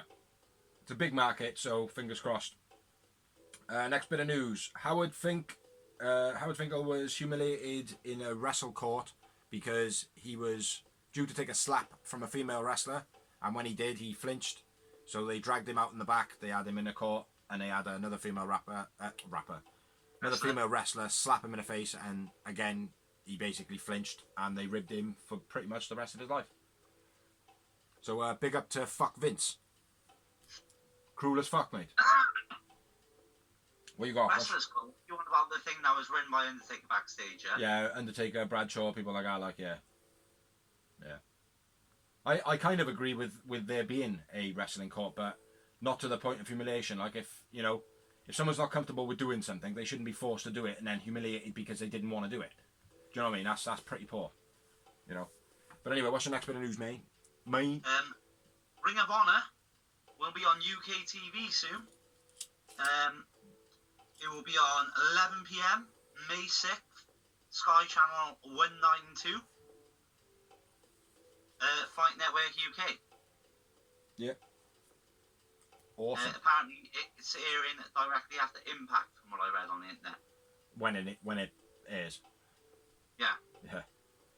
Yeah. Dustin Rhodes put out a tweet saying about everybody should get back to normal now with the coronavirus. We should all go back out as long as we stick to social distancing and wearing masks.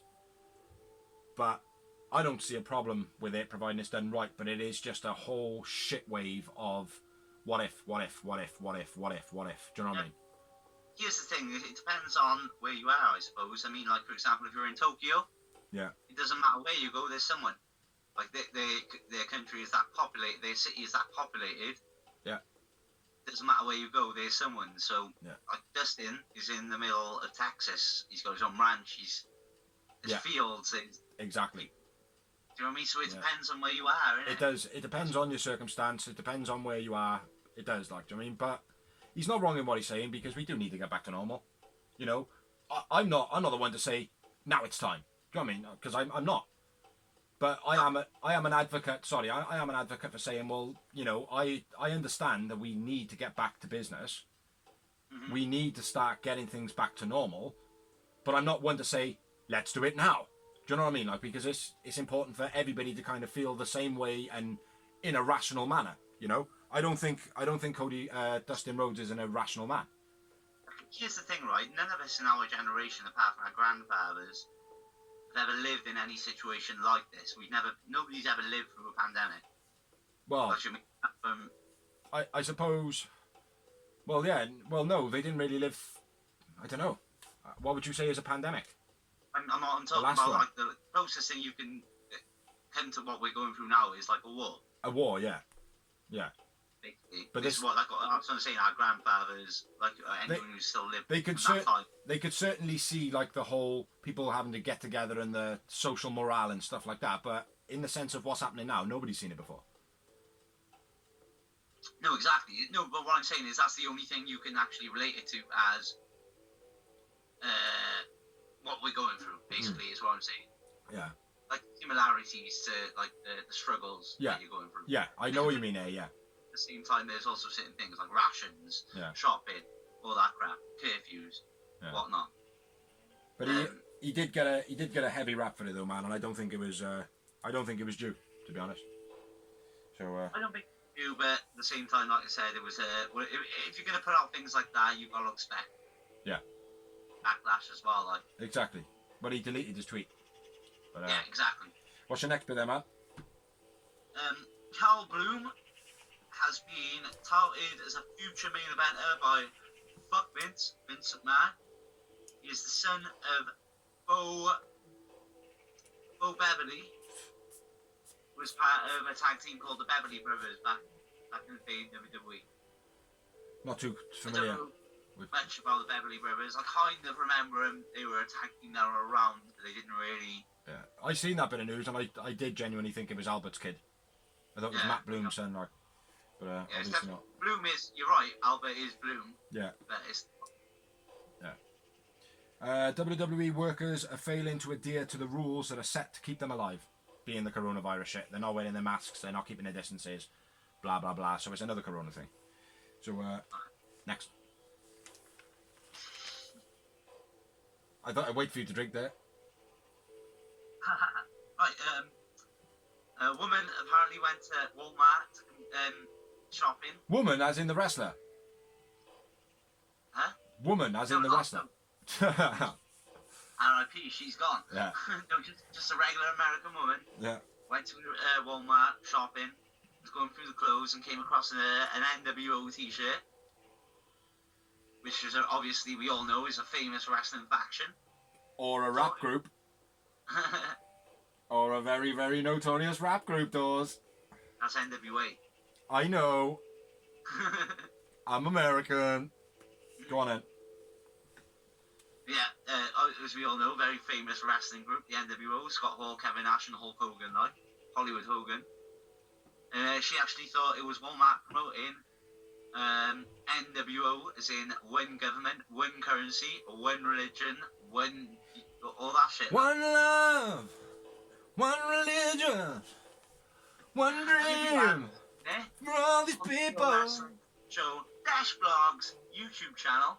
You can check out me reenacting a sketch out of me doing that scene. Very funny. The accent was actually pretty good. There was a little Welsh twang on it at one point, but other than that, it was pretty good.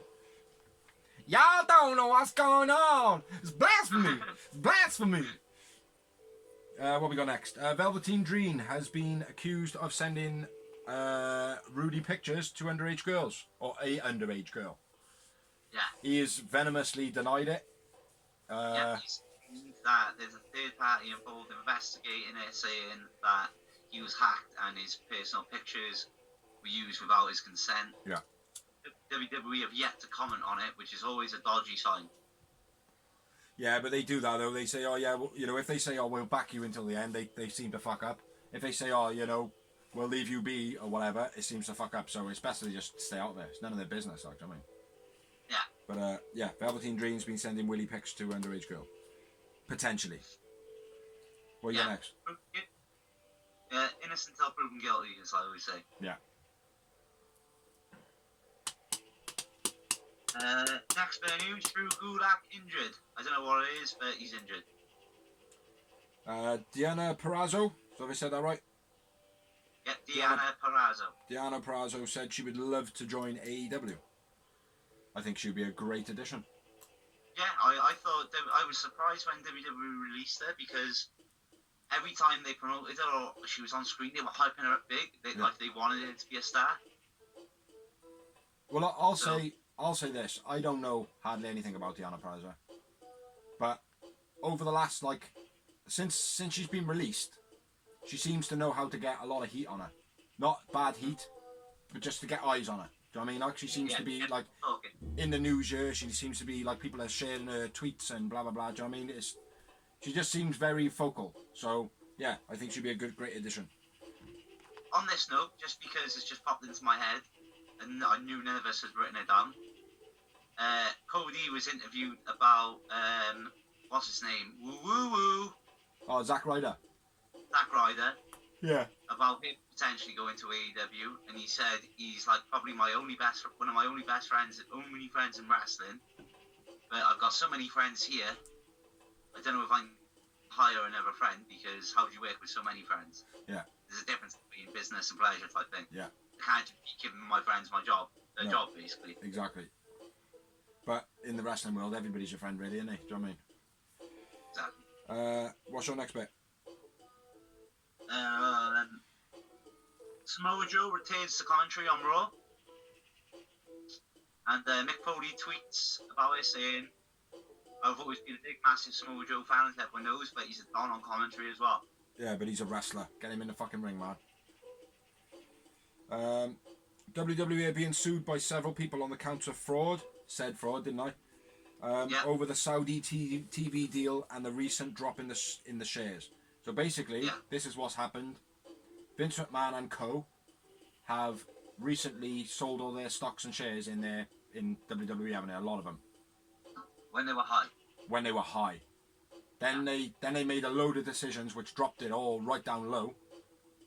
Yeah. Do you know what I mean? And then they've, like, all these investors or whatever are now out of pocket. Not out of pocket, but they're not making decent money from it. They're not getting what they were expecting. Yeah. So basically they're doing WWE for fraud. So next bit of news. Page special gestures to fans during the coronavirus. It's offered, she was inboxing, fans which were desperate in need of money, giving them food, giving them mental health insights and places to ring, mental health issues. There was a few people that kicked off about that, wasn't there? Huh? There was a few unhappy people about that. Yeah, they slagged her off for being too gullible and saying people would take advantage of it. Yeah. And she was like, well, in this time of what we're thinking, pretty much anyone could be better off by being helped by me, so it doesn't matter. Yeah, it's true. Yeah. No, it's good. Nice gesture by him, man. Yeah, very big ups to Paige, one of our UK girls. Yeah.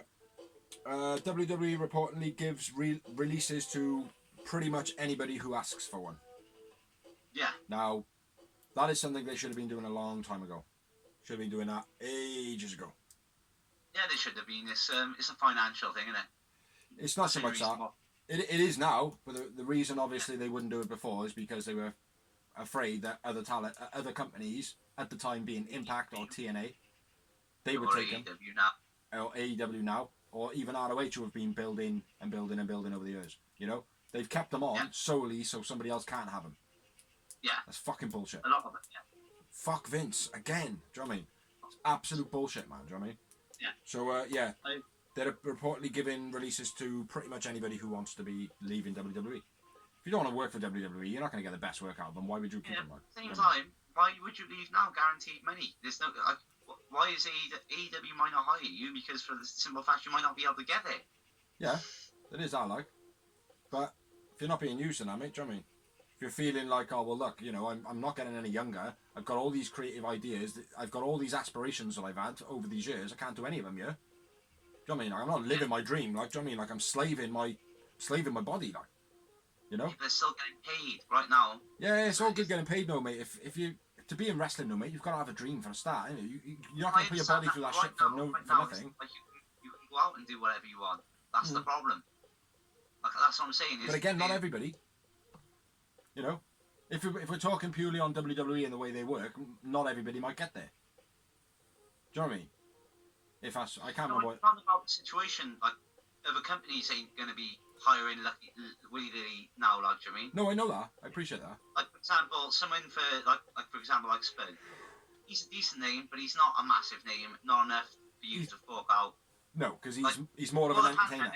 Before the pandemic, he would easily be going back to Impact or maybe even AEW. Yeah. But now the pandemic's happened, he's not necessarily going to get that chance. No, I appreciate that. Like. That's what I'm saying, like. But still, I think it's good that they'll grant the releases of anybody now. Yeah. What's your next one? Cain Velasquez was on the same thing. Cain Velasquez released, and so is Gerald Briscoe. Briscoe, I'm surprised at. Mhm. Could make waves with his nephews, sons, or whatever they are to him. Sons. Yeah. Could do good with them. What we got? Luke Gallows trademarks the name Sex Ferguson, which was his name before it was Tex Ferguson in the What was that wrestling thing on the network? Where all the wrestlers were dressing up as like old hillbillies and that. Huh? Southpaw Wrestling. Southpaw Wrestling, yeah. He was called Tex Ferguson on it, but he was actually called Sex Ferguson for something before, so he's trademarked that, and he's trademarked it with the same lawyer as AEW use, which is Cody's personal one, I believe. So that's what I got on that. Yeah. My next bit of news is WWE to stop doing live events / house shows completely. No surprise. Big news though, mate. Oh, Big news. excuse me. Tired. It's, did you say big news? Yeah.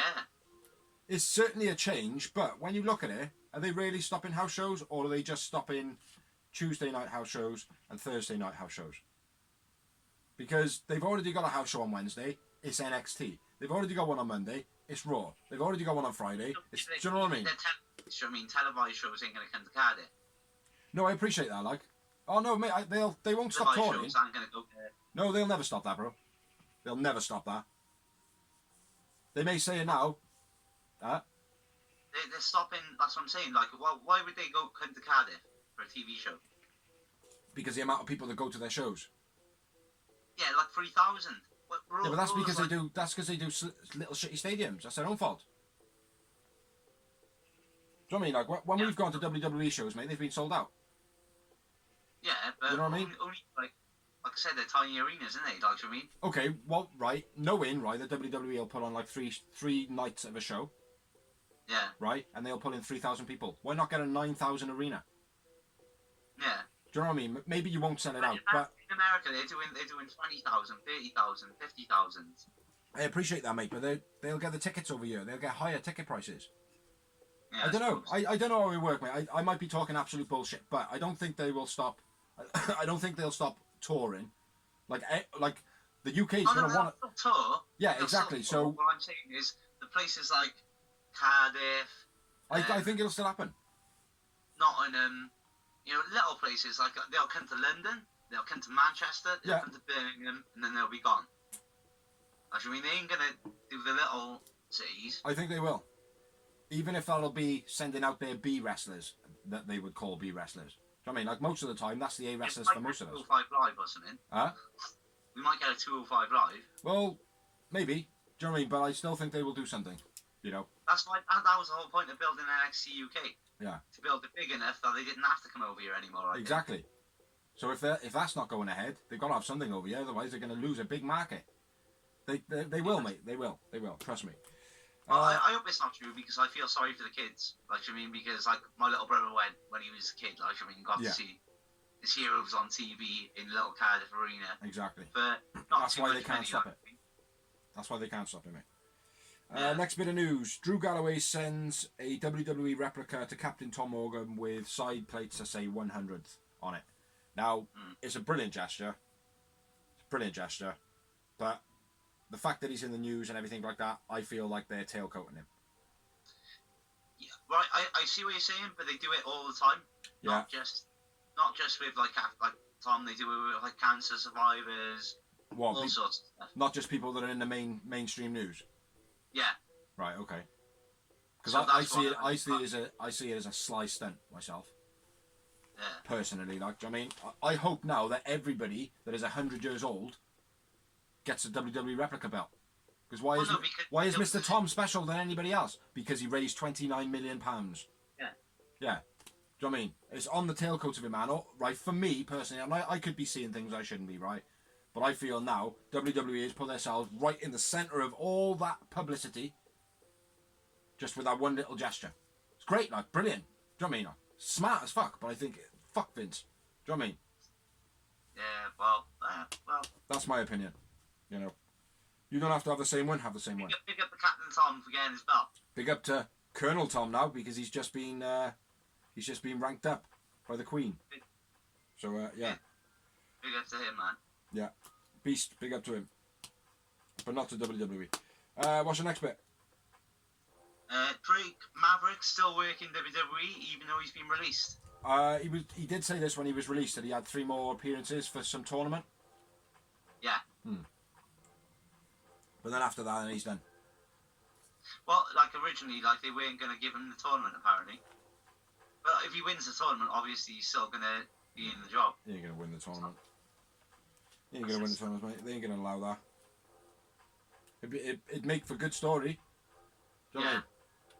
Releasing a load of wrestlers and then some people that are still in there win it. Oh, well, he was just released. Oh yeah, well that's unprecedented. You know, it'd be good. What else we got? WWE oppose the trademarks that Cody recently filed, which was for Slamboree and the Match Beyond. They basically put a they've put a delay order in on it so they can investigate. Basically, what they're investigating is how can we stop Cody from having this. It's not because how can we use this? You know, it's going to be how can we stop Cody from having this. That is it. And again, fuck Vince. So I got one more bit of news. And then? Are you? Last bit of news. WWE apparently looking to sell to ESPN and Fox. Yeah. Apparently, you also said... There's been a lot of rumours going around about Disney because you said in 2018 this... That did happen in 2018 as well. But the only reason these rumours are surfaced because I believe this week Disney have actually released their version of the network, their streaming site. Okay. Which has got all the Disney films. Yeah. All the Pixar films. A few like other classics they own the rights to, like Sister Act, Missed Outfire. Yeah. A load of really good films like that. They've got all the rights to most of the Marvel films. Yeah. Like, there's literally only 3 Marvel films they haven't got the rights to, which is all the Spider-Mans and Venom, because Sony own part of the rights to it. Yeah. They've got all the Star Wars. So what are you doing now? You're just doing an advertisement for Disney? Yeah. You're doing an advertisement for Disney now? My point being, they've got all that, but then if they had WWE on top of that... Yeah. Be big. That would be amazing. It would be big, mate. And it fits into Disney as well, because it's a family... Wrestling, WWE is family. Yeah. It is true. Well, I will say one thing. I don't know, because when I first told you about this, you were like, nah, it's not going to happen, it's not going to happen. But now you were the one that said to me about Disney. But whatever's happening, Vince is being called Screw It Vince. I think people are now referring to him as Screw It Vince. Yeah. Because, fucking screw it. Screw it. Since the XFL has gone down, he's just been bitter, apparently. Yeah. It's because of everything, mate. It's the AEW, you know. Yeah. They're advertising well, they're doing well, they're not going away. Do you know what I mean? Like, he's too old now to fight me. But it will be sad. It will be sad if the business does get run by a non-wrestling brilliant mind. Do you know what I mean? Like, do you know what I mean by that? Like, because not everybody could be given a company. You know, I couldn't be given a company. Even though I'm a fan, I couldn't be given a company. You could be given a company because you've got a mind for it. You're like an encyclopedia, like Vince, like Tony Khan. Huh? You can't give Vince Russo a company. He proved it twice, WCW and TNA. Yeah, exactly. And he's still begging for the job off AEW. But, that's the last bit of news I got, though. So, I suppose that's the end of the blog again. It comes around so quick. It comes around so quick. I'll turn this now because I'm addressing the camera. Boom, boom. So basically that's all we've got for you this week. As of now, we will jump back on the news, check out everything for next week. We'll watch Dark, we'll watch Dynamite as we do. Maybe check up some other videos. We keep saying we'll check up some videos, but you know, sometimes we just can't be bothered. That's why you have to watch the channel. Yeah, watch the channel, see what's on it. Like, there's a couple of 10-minute talks, which we discuss different topics. Yeah, so thanks for watching. Parody video, which we've already checked out about, which we don't advertise. Like, I mean, it's just up there. Yeah, it's just up there. So, a couple of extras, like people jumping off bars and being hit by skateboards and shit. Like, but so thank you for watching. If you have watched to this far, I don't know how many people do, but brilliant if you have. All the people that do allow us to share, they are in the credits at the end. We did miss a few people, so I do apologise for that. They've now been added. So anybody who does share our stuff and hasn't been on there, we do apologise and thank you very much for still sharing. If you do want anything shared and you're willing to share us, we'll do a trade of sharing. You know what I mean? But hit the like button, hit the subscribe button, share to a wrestling fan. And I've been Bigsy. I've been Dorsey. This has been the Real Wrestling Show Dash Blog. Dash Blog for the real wrestling fans of this brilliant show that we think is absolutely fire. So, yeah. Catch you next week. Stay safe and wash your hands.